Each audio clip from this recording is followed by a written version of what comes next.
Hey everyone, in this tutorial I'm going to show you how to make some reflections. You can use this with images or with text. I'm just going to show you the text version. To do it with an image is the exact same way, so feel free to try those on your own. This is what it will look like at the end, so let's begin. I created a text using a bolder font. Usually those work out best. You can use whatever font you want at whatever size. I just made this big so that way you guys can see it. So go ahead, I'd make a black background and put your text on top of it, and then we're going to copy that text layer, so drag it down to your new layer, and we have now 2 copies of it, and then go up to Edit, Transform, and you want to flip it vertical, and if you hit the Shift key while you are pulling down your text, it'll make sure that it moves evenly. It won't move anywhere except for straight up and down or left and right. So you want to get it to where the ends of your text are touching.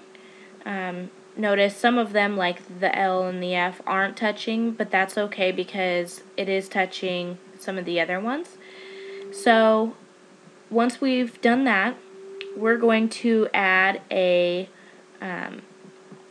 layer mask to this layer. So go ahead and click on that Add Layer Mask, and notice they filled it with white. Whatever is white will show up, whatever is black will not show up. So let's go ahead and fill that entire layer with black.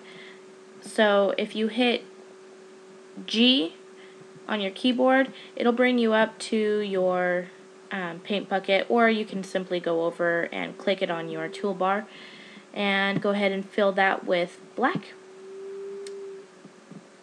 I guess it would help if I had the black selected. There we go. Okay, notice you cannot see it. And now we're going to fade it in, and to do that you want a white fade. So I'm going to use the gradient tool, and I'm going to click X, and that's going to change my default colors from the foreground to the background. So I have white now, and I'm going to make sure that it's not on reverse, and I'm going to have it on the linear option, and I'm going to click an area that I'm going to hold down Shift and click an area and drag it down like this, and notice how you've gotten your reflect. And if you don't want it quite as bright or whatever, you can just change the opacity down here, and that is how you make your reflection text. It may take some playing around with it. I've had to do these lots of times, so I pretty much know where I need to drag down my gradient to get that effect. So you know, it's kind of a learning process, and to me this is the easiest way. There's so many different ways to do a reflection text, but this is, for me, the easiest and fastest way. I hope you enjoyed this tutorial. Thank you.